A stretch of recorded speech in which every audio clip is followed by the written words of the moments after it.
Bismillah. Bismillahirrahmanirrahim. Assalamualaikum warahmatullahi wabarakatuh. Alhamdulillah. Alhamdulillahi wa kafa wassalatu wassalamu ala nabiyil mustafa wa ala alihi wa ashabihi ahli sidqi wal wafa. Asyhadu an la ilaha illallah wahdahu la syarika lah wa asyhadu anna Muhammadan abduhu wa rasuluh la nabiyya wa la rasula ba'dah. Allahumma 'allimna ma yanfa'una wanfa'na bima 'allamtana rabbana zidna 'ilma.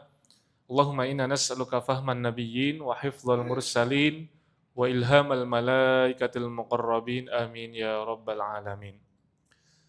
Jamaah sekalian yang dimuliakan Allah, marilah kita senantiasa meningkatkan rasa syukur kepada Allah Azza wa Jalla atas limpahan karunia yang tiada terhingga, khususnya kita mensyukuri nikmat yang paling agung, yakni nikmat iman dan Islam. Nikmat sehat walafiat, sehingga dengan nikmat-nikmat tersebut kita bisa beribadah dan Allah meringankan langkah kaki kita untuk berjalan menuju tempat yang mulia ini dalam rangka sholat berjamaah, kemudian bertolabul ilmi. Mudah-mudahan setiap langkah yang kita tempuh dicatat sebagai ibadah yang mendatangkan keberkahan. Langkah-langkah yang menggugurkan dosa-dosa kita, meninggikan derajat kita, serta mempermudah jalan kita menuju jannah. Amin ya rabbal alamin. Salawat beriring salam tak lupa kita panjatkan kepada suri tauladan kita, junjungan kita Nabi besar Muhammad, dan juga kepada keluarga beliau, sahabat, tabi'in, tabi'in, dan seluruh pengikutnya yang istiqomah berqudwah kepada beliau hingga hari kiamat kelak. Jamaah sekalian, Bapak Ibu yang dimuliakan Allah, pada kesempatan di bulan yang lalu kita membahas beberapa upaya ataupun percobaan-percobaan yang dilakukan oleh musuh-musuh dakwah dalam membunuh Nabi Muhammad SAW. Jadi kita sudah membahas 10 ya paling tidak contoh percobaan orang-orang kafir Quraisy ataupun ya orang-orang munafik di mana mereka berupaya untuk membunuh Nabi.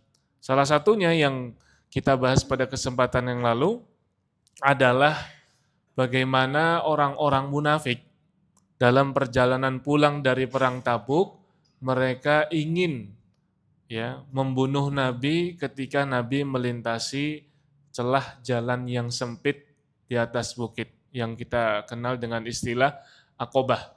Ya. Jadi Rasulullah SAW sudah memerintahkan pasukannya untuk melewat jalan yang lebih luas, lewat lembah. Tapi ada sekelompok orang yang mereka pada malam hari itu sengaja membuntuti Nabi. Dan alhamdulillah Rasulullah SAW ya dijaga salah satunya oleh Hudzaifah. Ya, Hudzaifah al-Yamani atau Hudzaifah bin Yaman. Sehingga beliau adalah orang yang mengawal Nabi dan juga diberitahu oleh Nabi ciri-ciri serta nama-nama orang munafik. Sehingga Hudzaifah ini mendapatkan julukan Shahibus Sirri Rasulillah, orang yang mempunyai ataupun menjaga rahasia Nabi SAW. Nabi tahu orang-orang yang malam hari itu ingin membunuh beliau siapa. Nabi tahu. Tapi Nabi hanya memberitahu kepada Hudzaifah list ataupun daftar nama-nama orang munafik yang ingin membunuh beliau pada malam hari itu. Namun beliau punya alasan tersendiri kenapa ini tidak disebarluaskan. Karena khawatir nanti ini menjadi fitnah di tengah kaum muslimin. Dan justru itu yang diinginkan oleh orang-orang munafik. Paling tidak ketika mereka gagal membunuh Nabi, mereka ingin melakukan tafriqun bainal muslimin, yaitu memecah belah barisan kaum muslimin. Pada kesempatan malam hari ini kita akan melanjutkan konspirasi ataupun makar yang dilakukan orang-orang munafik yang dalam Al-Quran terdapat sebuah surat yang mempunyai beberapa nama. Namanya yang kita baca dalam mushaf itu surat At-Taubah. Ya, surat At-Taubah karena membahas tentang 3 sahabat Nabi yang diterima taubatnya. Ya, 3 sahabat Nabi yang diterima taubatnya oleh Allah Subhanahu wa taala, Ka'ab bin Malik dan kawan-kawan, di mana mereka tidak ikut dalam ekspedisi perang Tabuk tanpa memberikan uzur, tanpa berusaha untuk melindungi diri. Di mana orang-orang munafik, mereka menyampaikan alasan-alasan yang kira-kira bisa diterima secara logika sehingga mereka terlepas dan terbebas dari hukuman. Sementara Ka'ab bin Malik dan kawan-kawan ini mereka tidak mau berdusta, mereka siap menanggung resiko apapun yang akan ditetapkan kepada mereka sehingga mereka mengalami hajar ataupun pengasingan selama 40 hari. Nah, surat At-Taubah ini meskipun dinamakan At-Taubah karena memang di dalamnya terdapat kisah taubat, ya, tapi surat At-Taubah juga mendapatkan julukan ya dari para ulama karena hakikatnya bukan hanya sekedar berbicara tentang pertaubatan, namun juga berbicara tentang makar orang-orang munafik. Sehingga surat At-Taubah ini dinamai juga oleh para ulama dengan istilah ataupun nama Al-Fadhihah. Bukan Al-Fatihah. Kalau Al-Fatihah pakai ta, itu surat Al-Fatihah yang kita hafal semua. Tapi ini Al-Fadhihah. Fadhihah itu artinya yang membongkar aib. Surat yang membongkar aib orang-orang munafik. Karena dalam surat ini disebutkan upaya-upaya kaum munafik, di mana mereka salah satunya adalah menggembosi perjuangan Rasulullah dan para sahabatnya. Mereka menggembosi. Kemudian orang-orang munafik ini juga adalah mereka saling tolong-menolong dalam kemaksiatan. Kalau kita diperintah untuk amar ma'ruf nahi mungkar, justru orang munafik mereka amar mungkar ya dan nahi ma'ruf. Nah, itu ciri-cirinya orang munafik. Dan termasuk ciri serta agenda ya orang munafik itu dibahas dalam surat At-Taubah, sehingga surat At-Taubah diberi nama Al-Fadhihah, pakai dha, yang membongkar aib, yang membongkar kebusukan orang-orang munafik.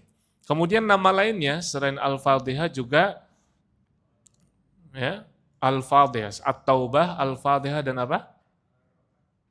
Ya, Al-Baro'ah karena diawali dengan kata baro'ah. Selain itu apa? Yang berkaitan dengan sifat dan wataknya orang-orang munafik. Selain itu, selain Al-Fadhihah, Al-Haffarah, dari kata hafirun, man hafara hufrotan, waqa'a fiha, barang siapa yang menggali lubang untuk mencelakakan orang lain, maka dia akan terperosok ke dalamnya. Man hafara hufrotan, waqa'a fiha, barang siapa yang menggali lubang untuk mencelakai orang lain, maka dia akan terjerumus ke dalamnya. Nah, ini pepatah Arab. Nah, artinya hafara yahfiru, menggali dalam rangka mencelakakan orang lain. Nah, haffarah surat At-Taubah disebut penggali. Penggali apa? Penggali niat busuk yang tersembunyi di dalam hati orang-orang munafik. Nah, surat At-Taubah ini menggali, membongkar, menggali. Al-Fadhihah yang membongkar aib. Al-Haffarah yang menggali sampai niatnya yang tersembunyi di dalam hati mereka itu dijelaskan dalam Al-Quran dengan bahasa yang jelas. Ya. Al-Quran menggunakan uslub yang wadih, ya, al-hazm wal quwwah. Jelas, kemudian tegas dan kuat.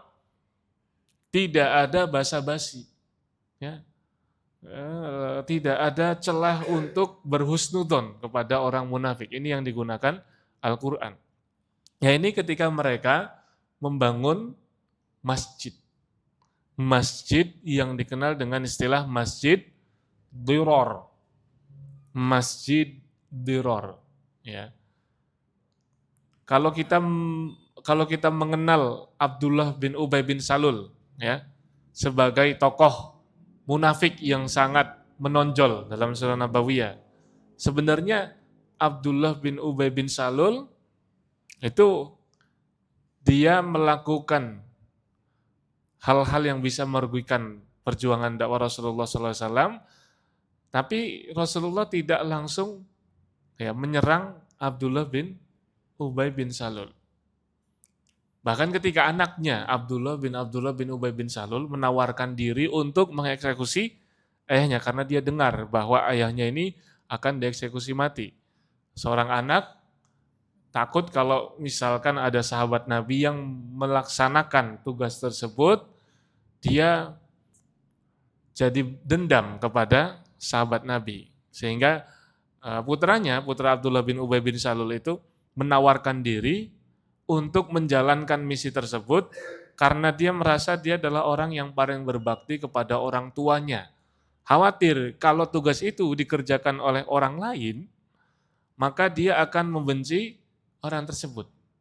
Sehingga dia menawarkan diri. Namun Rasulullah SAW mengatakan bahwa apa yang akan dikatakan orang-orang kalau apa yang akan dikatakan orang-orang kalau Muhammad memerintahkan sahabatnya untuk membunuh ayahnya. Yang itu juga Abdullah bin Ubay bin Salul menampakkan keislaman.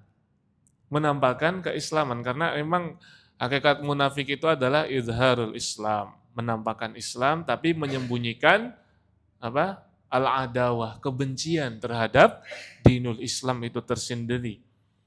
Nah, ini Abdullah bin Ubay bin Salul yang anaknya menawarkan diri siap menjalankan eksekusi mati bagi ayahnya. Jadi al-gojok. Tapi Rasulullah menolak. Artinya apa? Separah-parahnya Abdullah bin Ubay bin Salul, tidak ada reaksi yang sangat tegas dari Nabi. Nabi justru memberikan kesempatan untuk bertaubat. Bahkan ketika putranya meminta kepada Nabi supaya mensolatkan, Rasulullah mensolatkan. Meskipun akhirnya turun ayat untuk melarang dan menegur, jangan seorang nabi atau seorang tokoh agama yang sangat dihormati mensolatkan tokoh munafik. Tapi Nabi punya alasan tersendiri. Di antaranya adalah apa? Menjaga perasaan putranya, karena putranya ini sangat bagus keislamannya. Artinya reputasi Abdullah bin Ubay bin Salul yang sangat terkenal sebagai musuh dalam selimut, dia tinggal di Madinah, itu tidak pernah ditindak tegas secara langsung oleh Rasulullah SAW. Namun ada satu lagi, tokoh munafik yang mungkin tidak begitu terkenal, meskipun sebenarnya dia juga lebih berbahaya. Kenapa lebih berbahaya? Karena Rasulullah SAW langsung melaksanakan sebuah tindakan yang sangat tegas untuk menggagalkan upaya orang munafik ini. Namanya Abu Amir. Abu Amir ini aslinya pendeta. Dia pendeta Nasrani, tinggal di wilayah Syam. Dia pura-pura masuk Islam dan menghasut para sahabat dan gerombolan orang-orang munafik untuk membangun masjid di sekitar Masjid Quba. Ini udah ada Masjid Quba yang dulu dibangun oleh Nabi dalam perjalanan hijrah. Nah, orang-orang kaum muslimin yang mereka menampakkan keislaman namun mereka menyembunyikan permusuhan. Dihasut oleh Abu Amir, Abu Amir. Kalau Abdullah bin Ubay bin Salul itu berasal dari Khazraj, Abu Amir ini berasal dari suku Aus, yang sama-sama tokoh ataupun pentolannya orang munafik. Coba Bapak-Bapak sekalian mungkin tidak begitu familiar kan dengan nama Abu Amir ini ya. Kalau Pak Amir beda lagi. Soalnya beliau orang mukmin soleh ya. Abdullah bin Ubay populer sekali, familiar. Tapi otak dibalik pendirian Masjid Diror kita jarang membahas. Abu Amir berasal dari suku Aus.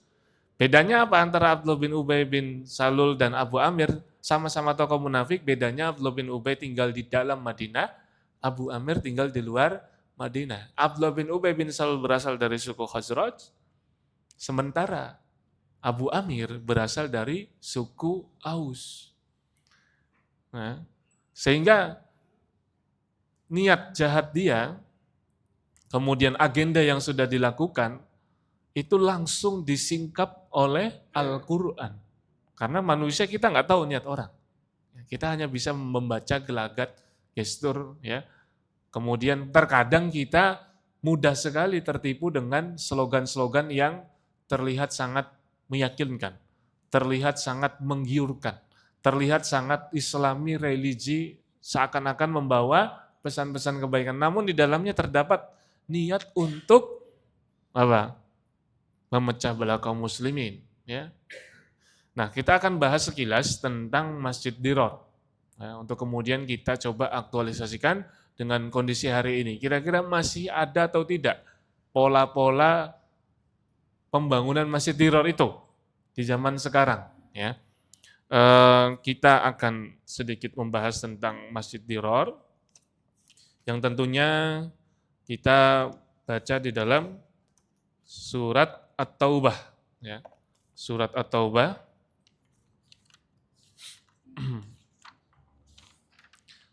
Ini Bapak-Bapak sekalian nggak ada yang bawa Al-Quran ya? Ya, karena mungkin sudah hafal di luar kepala ya. Coba kita minta tolong ke salah satu Bapak-Bapak sekalian untuk membaca surat At-Taubah yang berkaitan dengan Masjid Diror. Ya.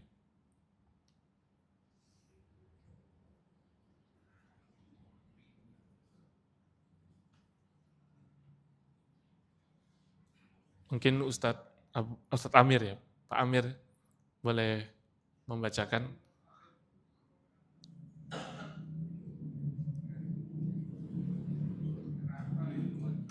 Yang ada terjemahannya ya.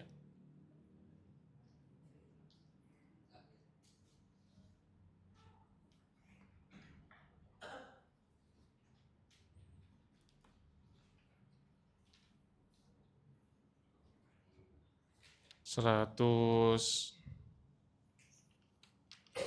107 dan 108.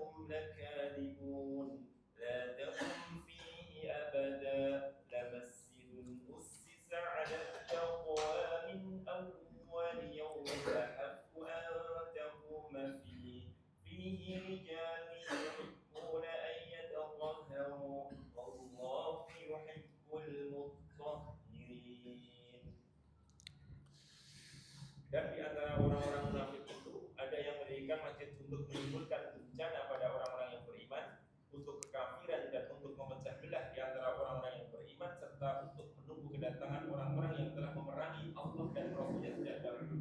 Mereka dengan pasti bersumpah, kami hanya menghendaki kebaikan, dan Allah menjadi saksi bahwa mereka itu mendusta dalam sumpahnya. Janganlah engkau melaksanakan sholat dalam masjid itu selama-lamanya. Sungguh, masjid yang didirikan atas dasar takwa sejak hari pertama adalah lebih pantas engkau melaksanakan sholat di dalamnya. Di dalamnya ada orang-orang yang ingin membersihkan diri. Allah menyukai orang-orang yang bersih. Baik, jazakumullah khairan pada Ustadz Amir untuk bacaannya. Tadi sudah disebutkan ada paling tidak 4 sifat masjid itu disebut Masjid Diror. Yang pertama diroron, kemudian yang kedua kufron, yang ketiga tafriqon bainal muslimin, dan yang keempat adalah irsadan liman haraballah wa rasulah. Yang pertama, sebuah masjid disebut diror ketika tujuannya adalah melakukan ataupun tujuannya mencelakakan kaum muslimin. Diror. La dororo wala diroro. Janganlah kamu membahayakan dirimu sendiri dan membahayakan orang lain. Masjid diror berarti tujuan dibangun untuk mencelakakan kaum muslimin. Yang kedua, ya, yang kedua adalah kufron. Kufron ini tujuannya adalah untuk melancarkan agenda-agenda kekufuran. Kok bisa? Ini mungkin secara logika agak sulit dinalar. Orang bangun masjid, tetapi tujuannya adalah untuk melanggengkan kekufuran. Namun itu terjadi. Kalau kita tidak mempelajari sirah nabawiyah, kita tidak membuka lembaran-lembaran sejarah hidup Nabi, kita tidak bisa memahami ayat ini. Nyatanya Abu Amir itu, tadi sudah dikatakan dia aslinya pendeta Nasrani yang berpura-pura masuk Islam. Berpura-pura masuk Islamlah dia, kemudian tujuan dia membangun masjid selain untuk mencelakakan kaum muslimin, selain untuk melancarkan agenda, ya, agenda kekufurannya, dan juga yang sangat dia inginkan irsadan liman haraballah, berkaitan, ya, supaya menjadi center, menjadi tempat orang-orang yang nantinya akan memerangi Allah dan Rasulnya, yang pada masa itu adalah Kaisar Romawi Heraklius. Jadi dia Abu Amir ini memang menjadikan masjid sebagai think tank, menjadikan masjid sebagai center, menjadikan masjid sebagai pusat pergerakan dia dan orang-orang yang bersamanya. Dan dia sebenarnya itu lebih loyal kepada Heraklius. Ya, Heraklius ini juga kan pendeta, kaisar yang pendeta. Dia mendapatkan kursi kekaisaran ya setelah mengkudeta Phokas kan, seperti itu. Kalau dalam sejarahnya demikian. Aslinya dia gubernur di wilayah Afrika yang diminta kembali ya ke tempatnya. Untuk apa? Untuk menyelamatkan kekaisaran Romawi yang ketika itu dianggap hampir runtuh ya. Dan Heraklius sebenarnya tahu. Ada dialognya antara Heraklius dengan Abu Sufyan. Heraklius termasuk pendeta yang paham. Dia kaisar sekaligus pendeta, dia paham kitab-kitab terdahulu tentang ciri nabi-nabi. Ya, tentang ciri nabi akhir zaman yang dijanjikan. Sehingga yang ditanyakan oleh Heraklius kepada Abu Sufyan, sebutkan nasabnya. Apakah dia nasab orang mulia? Iya. Apakah dia pendusta? Enggak, dia dikenal sebagai orang yang jujur. Ya. Apakah dia diutus kepada kaum yang berkhitan? Yang kita pahami orang-orang Yahudi biasa berkhitan. Selama ini tradisinya nabi-nabi kebanyakan dari garis Bani Israel. Ya. Jarang nabi dari kalangan orang Arab, dari Bani Ismail jarang. Ada tapi sedikit. Syuaib, ya, kemudian Hud, ya. Nah, itu termasuk nabi yang dari bangsa Arab, Soleh, dan Nabi Muhammad, ada 4 aja. Selebihnya itu dari Bani Israel. Ya, tapi Bani Israel itu agak unik ya. Paling banyak nabinya tapi paling sedikit imannya, itu Bani Israel. Ya, kembali ke percakapan antara Heraklius dengan Abu Sufyan.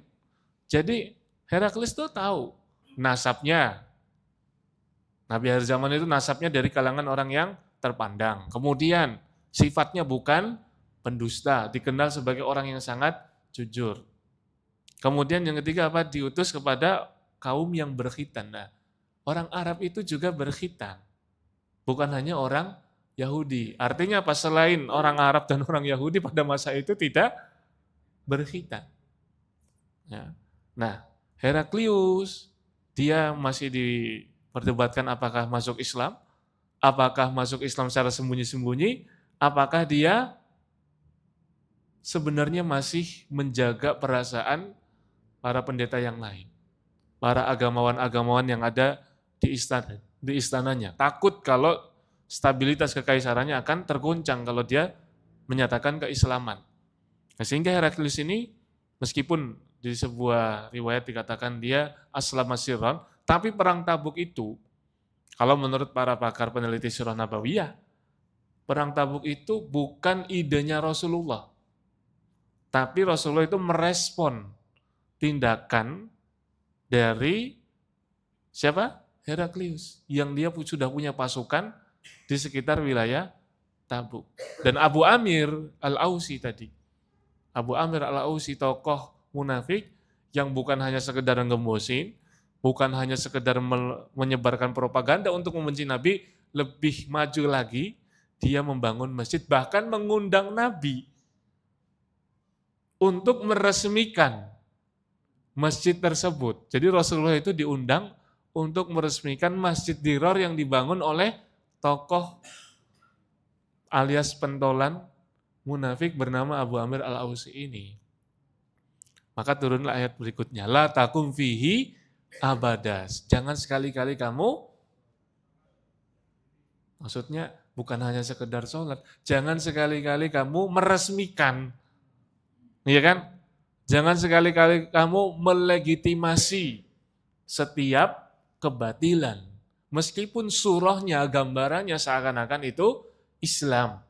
Seakan-akan itu adalah kebaikan. Karena Allah Subhanahu wa Ta'ala yang langsung mengetahui ya, niat busuk mereka. Ada 4, ya, ingin mencelakakan kaum muslim, diroran, kufron, ya, ingin menjadikan masjid itu sebagai agenda kekufuran. Yang ketiga apa? Tafriqon bainal muslimin. Yang keempat apa? Irsadan liman haraballah. Tafriqon bainal muslimin wa irsadan liman haraballah. Jadi nanti kalau Heraklius datang, ya, ingin menyerang Madinah, itu sudah ada tempat bagi Heraklius, versinya ya, versi Abu Amir ini. Namun Rasulullah SAW mengetahui niat busuk mereka langsung dari Al-Quran. Dengan bahasa yang wadih, hazm wal quwah, jelas, tegas, dan kuat. Karena memang tidak boleh basa-basi, tidak boleh menggunakan kalimat yang abu-abu. Harus ada garis tegas, ya, seperti itu. Nah, jamaah sekalian dimuliakan Allah Subhanahu wa Ta'ala, ini sekilas tentang Masjid Dirar. Yang kita tidak paham surat At-Taubah ayat 107 dan 108 kalau kita tidak membaca sirahnya dan siapa yang menjadi otaknya dan apa tujuannya. Kenapa sih orang-orang munafik itu menampilkan keislaman? Kenapa sih mereka berusaha mempromosikan kebatilan tetapi dengan cara-cara yang terkesan islami? Karena tabiat dasar jiwa manusia pasti tidak mau mengikuti kebatilan secara terang-terangan. Gitu. Tabiat dasar jiwa setiap manusia yang masih soheh, yang masih lurus, yang mati di atas fitrah tidak mungkin rela mengikuti. Tidak mungkin rela mengikuti kebatilan secara terang-terangan, mereka akhirnya membuat kebatilan itu secara samar-samar. Dibuatlah masjid, dibuatlah organisasi, dibuatlah gerakan-gerakan yang tampaknya Islam, membela syariat. Nah, termasuk pemikiran-pemikiran, gerakan-gerakan pemikiran yang seakan-akan tujuannya adalah untuk membela hak-hak perempuan. Namun sebenarnya justru ingin merusak perempuan, seperti yang dilakukan oleh feminis. Nah, terkadang mereka juga menggunakan jilbab, mereka mengutip ayat-ayat, tetapi tujuannya adalah untuk melancarkan agenda-agenda feminisme. Nah, termasuk yang sekarang ini sedang viral, di mana sebuah acara melakukan gimmick mempromosikan minuman keras dengan ayat suci Al-Quran. Surat apa? Surat Ad-Duha. Kayaknya mereka tahu bahwa nggak mungkin ya, orang yang masih waras itu minum khamar, sehingga mereka mencampur adukan antara kebatilan, antara kemaksiatan dengan ayat suci. Dulu tahun 2022 ya, artinya 4 tahun yang lalu ya, sudah pernah juga terjadi kasus yang serupa. Atau yang punya nama Muhammad dan Maria kalau nggak salah. Itu dapat alkohol, dapat minuman khamar. Ini bagian dari promosi, tapi promosi ini jelas ya bagian daripada penistaan agama. Maka kita harus ada garis tegas bahwa upaya-upaya yang mencampur adukan ya atau mereka itu menjadikan Islam hanya untuk bahan promosi. Muhammad, Maria, surat Ad-Duha. Ya, itu bukan sesuatu yang samar lagi sebenarnya, itu sesuatu yang sangat sangat jelas. Bagaimana mungkin seorang muslim yang di dalam kitab sucinya tegas Allah mengatakan innamal khamru wal maisir rijzun min amali syaitan fajtanibu. Allah dengan tegas mengharamkan khamr, lah kok ini ada orang bikin promosi. Yang hafal surat Ad-Duha akan mendapatkan khamr. Yang namanya Muhammad dulu ya tahun 2022 ya, Holy Wings kalau tidak salah. Ya. Bahkan kita perlu ya melakukan aksi untuk memboikot sampai mereka betul-betul ya menyatakan permintaan maaf dan mereka betul-betul bertaubat. Ya. Kalau kita masih ya memberikan toleransi, itu kan cuman apa hiburan ya atas nama kreativitas. Berarti kita belum tegas ya di dalam menindak hal-hal yang terkadang ya terlihatnya baik. Nah, ini kan masih mending ini ya. Hafal surat Ad-Duha namanya bagus. Enggak, kita tidak boleh ya bersikap permisif. Namun juga kita tidak boleh bersikap ekstrim ya. Tegas itu bukan berarti ekstrim ya. Namun Rasulullah SAW ya ketika menghadapi Abu Amir Al-Ausi yang membangun Masjid Diror itu bukan sekedar memboikot ya, bukan sekedar tidak mau datang, justru itu dibakar. Ya, dibakar. Kalau kita baca dalam kitab-kitab tafsir, Masjid Diror itu seperti apa sih? Masjid yang dibangun tujuannya sum'ah. Tujuannya riya. Ya. Ada ya. Bahkan akhir zaman itu masjid semakin megah, bukan hanya banyak, tapi megah. Namun sepi pengunjung, sepi jamaah. Masjidnya megah tapi sepi jamaah. Kenapa? Karena niat awalnya, waliyazubillah, untuk riya dan sum'ah. Itu termasuk Masjid Diror. Saya ambilkan contoh, khalifah ya, di masa Abbasiyah ya, Ar-Radhibillah, dia menghancurkan masjid-masjidnya orang Syiah Batiniyah. Syiah Batiniyah dan orang-orang musyabbihah. Karena mereka itu menjadi benalu dalam tubuh umat Islam. Ya. Jadi mereka menampilkan keislaman, tetapi sejatinya mereka membenci Islam. Mereka itu tidak mungkin menyerang Rasulullah, nggak berani. Kalau mereka langsung menyerang Rasulullah, ketahuan, ya, ketahuan. Maka mereka menyerang para sahabat. Jadi di masa Abbasiyah yang jelas itu Sunni ya, Ahlussunnah wal Jamaah, Khalifah Ar-Radhibillah itu menghancurkan masjid-masjid Syiah Batiniyah. Jadi kalau Syiah itu taqiyah pura-pura Islam, kalau Syiah Batiniyah di aliran kebatinan tapi pura-pura Syiah, taqiyah pura-pura Syiah, lebih parah lagi. Paham nggak ini kira-kira? Syiah taqiyah pura-pura Islam. Tapi kalau Batiniyah taqiyah pura-pura Syiah, aliran kebatinan. Ya, untuk membedakan Syiah dan Islam itu sebenarnya simpel. Seorang ulama asal Indonesia, pakar tentang pemikiran. Apa bedanya antara Islam dan Syiah dari segi ajaran? Kalau Islam itu dakwahnya ilallah, kalau Syiah dakwahnya ila Husain. Paham kira-kira? Kalau kita Islam ya, kalau lillah kita. Kalau mereka dakwahnya ila Husain. Kalau kita apa? Labbaik Allahumma labbaik. Kalau mereka labbaik ya Husain.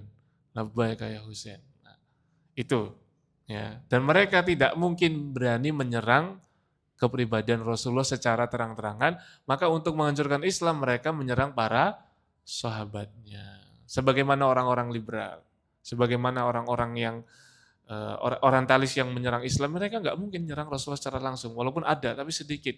Mereka menyerang Abu Hurairah, ya kan? Mereka menyerang Abu Bakar, mereka menyerang Umar, mereka menyerang Aisyah, mereka menyerang Hafsah. Sebenarnya yang ingin diserang adalah Islam itu sendiri, tapi mereka tidak akan pernah berani menyerang Rasulullah, ya, ataupun istrinya Nabi yang selamat dari serangan mereka. Siapa? Khadijah. Satu-satunya istri Nabi yang tidak pernah dicela oleh orang Syiah siapa? Khadijah, karena Khadijah yang melahirkan Fatimah. Sementara mereka mengagung-agungkan Husain dan Husain putranya Fatimah. Jadi kita mengagung-agungkan semuanya. Ya, kita tidak membeda-bedakan para sahabat. Mereka memang ada tafawud, ada tingkatan-tingkatan dari segi keislaman dan keimanan dan persahabatan dengan Nabi. Ya, tapi kita kita juga ya berusaha untuk bersifat adil. Ya, memang Ibunda Aisyah terkadang kecemburuan-kecemburuannya membuat repot Rasulullah, ya. Tapi itu hadis-hadis yang justru datang dari Ibunda Aisyah sendiri. Yang ini menunjukkan bahwa beliau orang yang fair, orang yang jujur. Ya, saya lagi tadi ternyata salah satu bentuk Masjid Diror itu adalah masjid yang dibangun dengan tujuan ria dan sum'ah, termasuk masjid yang aktif untuk menyerang para sahabat. Ada ya, masjid yang aktif untuk mencacati para sahabat radhiyallahu anhum, bahkan doanya mereka, waliyazubillah, doanya orang Syiah itu yang pernah saya dengar, itu doa mereka apa? Allahumma al'an sonamai Quraisy wajibtaihima wa bintaihima. Ya Allah, laknatlah dua berhala Quraisy dan dua putri mereka. Maksudnya apa dua berhala Quraisy itu? Abu Bakar dan Umar. Maksudnya apa dua putri berhala itu? Aisyah dan Hafsah, waliyadzubillah. Bagaimana mungkin kita mengaku cinta Nabi, mengaku cinta Ahlul Bait, tetapi kita tidak mencintai istri-istri Nabi, tidak menghormati sahabat-sahabat Nabi. Ya, demikian mungkin sekilas pembahasan tentang kemunafikan, yang artinya mereka bersembunyi di balik topeng keislaman dan syiar-syiar kebaikan, namun meskipun ya secara slogan mereka baik, tetapi ya hakikat mereka akan nampak pada waktunya, ya seperti itu. Demikian yang bisa kita bahas pada malam hari ini. Mudah-mudahan bermanfaat. Jazakumullah khairan ala husni ihtimamikum. Wassalamualaikum warahmatullahi wabarakatuh.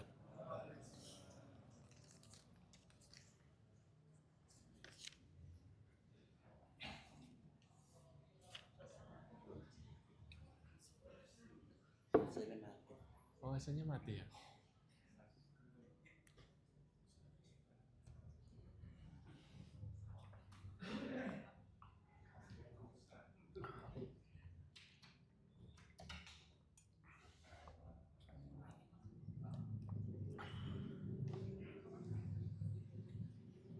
Allah